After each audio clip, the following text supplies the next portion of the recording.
Taste Daily. Taste the Daily. GT Holidays, South India's #1 travel brand. You know you are special when you're with GT Holidays. கவலையின்றி சுவாசியுங்கள். உலகின் தலை சிறந்த மருத்துவர்கள் நுரையீரல் புற்றுநோய் சிகிச்சை அளிக்கிறார்கள். தங்கம் புற்றுநோய் சிகிச்சை மையம், நாமக்கல் மற்றும் கான்பூர். திருவண்ணாமலை மகா தீப திருவிழா மிகப்பெரிய ஆபத்தில் சிக்கியுள்ளது. அருணாச்சலேஸ்வரர் குடியொண்டிருக்கும் மலை மண் சரிவால் 7 உயிர்களை பழிவாங்கி உள்ளது. அரசு எவ்வளவோ கூறியும் புறம்போக்கு இடத்தில் வசித்து வந்த மக்கள் அந்த இடத்திலிருந்து காலி செய்யாததால் அநியாயமாக 7 உயிர்களை பறிகொடுத்துள்ளனர். இன்னும் சில நாட்களில் 20 லட்சம் மக்கள் கூட உள்ள திருவண்ணாமலையில் இந்த மண் சரிவு ஏற்பட்ட மலையின் மீது 2500 பேர் வழக்கமாக மலையேறுவார்கள். அதற்கு தமிழக அரசு அதற்கு தடை விதிக்குமா?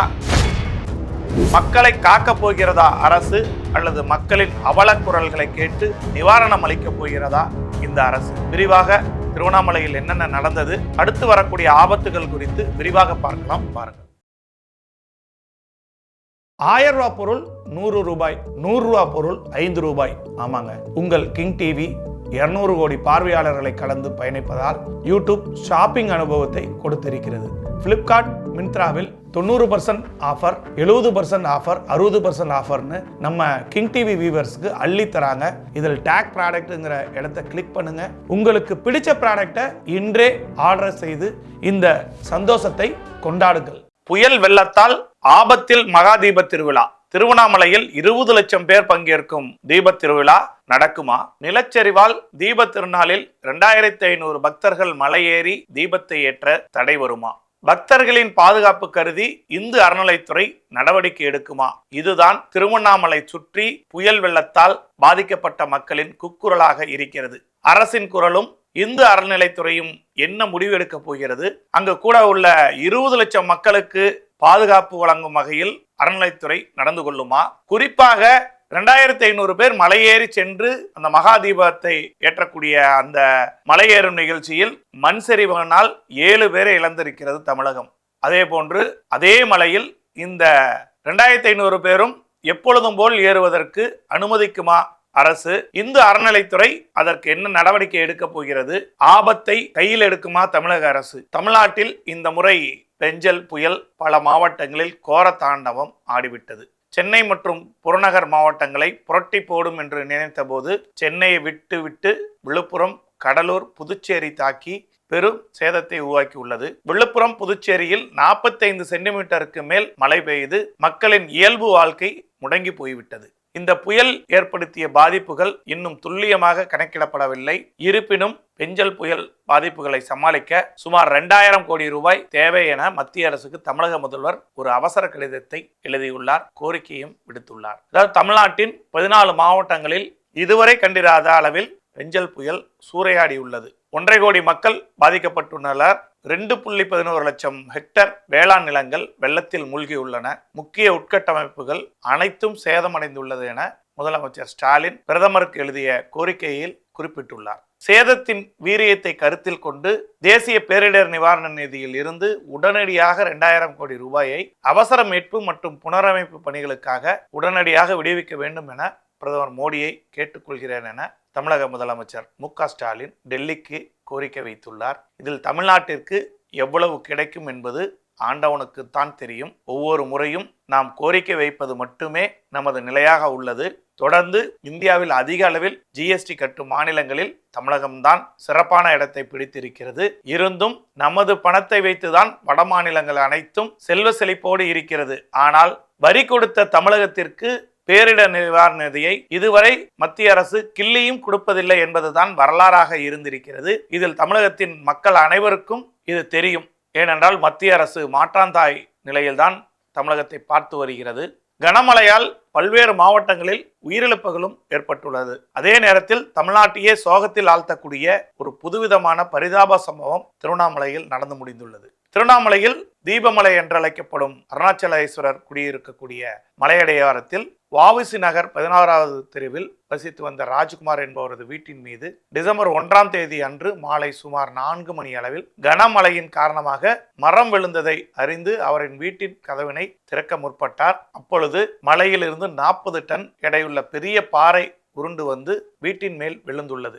அவரது வீடு மண் மற்றும் பாறையால் மூடப்பட்டு இடிந்தது. விசாரணையில் அந்த வீட்டுக்குள் 7 பேர் சிக்கியது தெரிய வந்தது. இதனை அறிந்த அக்கம் பக்கம் உள்ள மக்கள் தெரிவித்த தகவலை அடுத்து மாவட்ட நிர்வாகத்தினரால் தேசிய பேரிடர் மீட்பு படையினருக்கு தகவல் தெரிவிக்கப்பட்டது. அதன் அடிப்படையில் கமாண்டர் உட்பட 39 வீரர்கள் உடனே விரைந்து மீட்பு பணியில் ஈடுபட்டனர். இரவும் பகலும் கடுமையாக மீட்பு பணியில் ஈடுபட்டு வந்தனர். நேற்று மாலை 6:30 மணி அளவில் தேசிய பேரிடர் மீட்பு பணியினரின் முயற்சிகள் பலனளிக்கவில்லை. துரதிருஷ்டவசமாக அந்த வீட்டின் உள்ளே இருந்த 7 பேரும் உயிரிழந்ததாக அறிவிக்கப்பட்டது. மண்ணில் புதையுண்டு வீட்டுக்குள் சிக்கிய ராஜ்குமார் மற்றும் அவரது மனைவி மீனா, மகன் கௌதம், மகள் இனியா, பக்கத்து வீட்டில் வசித்து வரும் சரவணன் என்பவரது மகள் ரம்யா, மஞ்சுநாதன் என்பவரின் மகள் வினோதினி மற்றும் சுரேஷ் என்பவரின் மகள் மகா ஆகிய 7 நபர்கள் மண்ணுக்கடியில் உயிரிழந்துள்ளனர். மீட்பு பணியின் போது துணை முதலமைச்சர் உதயநிதி ஸ்டாலின் சம்பவ இடத்தில் இருந்தார். அப்பொழுது அவர் செய்தியாளர்களிடம் பேசியது, எப்படியாவது நல்ல செய்தி வரும், 7 பேரும் உயிருடன் தான் மீட்கப்படுவார்கள் என்றுதான் எதிர்பார்த்தோம். ஒட்டுமொத்த தமிழக மக்களும் அதனை தான் எதிர்பார்த்திருந்தார்கள். ஆனால் மண்ணில் புதைந்த வீட்டில் சிக்கியவர்கள் உயிரிழந்து விட்டனர் என்று தெரிவித்தனர். கனமழையால் மலையிலிருந்து ஏற்பட்ட மண் சரிவு மற்றும் பாறை சரிவில் சிக்கி 7 உயிர்கள் பறிபோயிருப்பது மிகுந்த வேதனைக்குரியதாகும். தமிழ்நாடு முதல்வர் உயிரிழந்தோர் குடும்பத்திற்கு இழப்பீடாக தலா ரூ.5 லட்சத்தை வழங்க உடனடியாக உத்தரவிட்டுள்ளார் என உதயநிதி ஸ்டாலின் கூறியுள்ளார். மேலும் திருவண்ணாமலையில் மண் சரிவு ஏற்படுவதால் அரசு எடுக்கும் நடவடிக்கைகளுக்கு ஒத்துழைப்பு தந்து பொதுமக்கள் பாதுகாப்பான இடங்களில் தங்கிட வேண்டும் எனவும் துணை முதலமைச்சர் உதயநிதி ஸ்டாலின் கேட்டுக்கொண்டுள்ளார். சென்னை ஐஐடியிலிருந்து மண் சோதனை எடுக்க ஐஐடி டெக்னீஷியன் மோகன், பூமிநாதன் ஆகியோர் அங்கு வந்துள்ளனர்.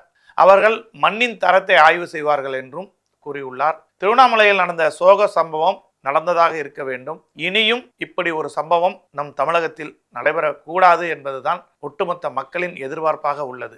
இனி இப்படி ஒரு பரிதாபமான நிலையில் உயிரிழப்புகள் நடக்காமல் இருக்க வேண்டும் என்ற நோக்கில் அரசு புதிய விதிகளை உருவாக்க வேண்டும் என்பதுதான் நமது கிங் 360 வேண்டுகோளாக இருக்கிறது. அதில் குறிப்பாக இன்னும் சில நாட்களில் 20 லட்சம் பேர் பங்கேற்கக்கூடிய திருவண்ணாமலையில் தீப திருவிழா நடைபெற இருக்கிறது. அதற்கு இன்னும் 1 வார காலம்தான் இருக்கிறது. அது மட்டும் இல்லாமல் அந்த தீப திருவிழாவின் உச்சகட்டமாக மலையின் மீது ஏறி தீபம் ஏற்றுவதுதான் அகில உலகத்திற்கே அருணாச்சலேஸ்வரர் காட்சியளிப்பார் என்ற ஐதீகம் உள்ளது. அதற்காக ஒரு 2500 பேர் மலை ஏறுவது என்பது தமிழகத்தில் கடந்த காலத்தில் வரலாறாக இருந்திருக்கிறது. அதே போன்று இந்த 2500 பேர் மலை ஏறுவதற்கு அரசின் சார்பில் பாஸ் வழங்கப்படும். அந்த பாஸ்கள் கடந்த காலங்களில் ரூ.2000 வரை பிளாக்கில் விற்பனை செய்வது என்பது வாடிக்கையாக இருந்து வருகிறது. இதுபோன்று மண் சரிவு ஏற்படுவது என்பது அரசுக்கும் தெரியாது, மக்களுக்கும் தெரியாது. அரசு தடுத்தும் மக்கள் அந்த பகுதியிலிருந்து வெளியேறாமல் அந்த இடத்திலேயே வீடு கட்டி குடியேறியதன் விளைவு இப்படி அநியாயமாக 7 உயிர்களை பறிகொடுக்க நேர்ந்தது.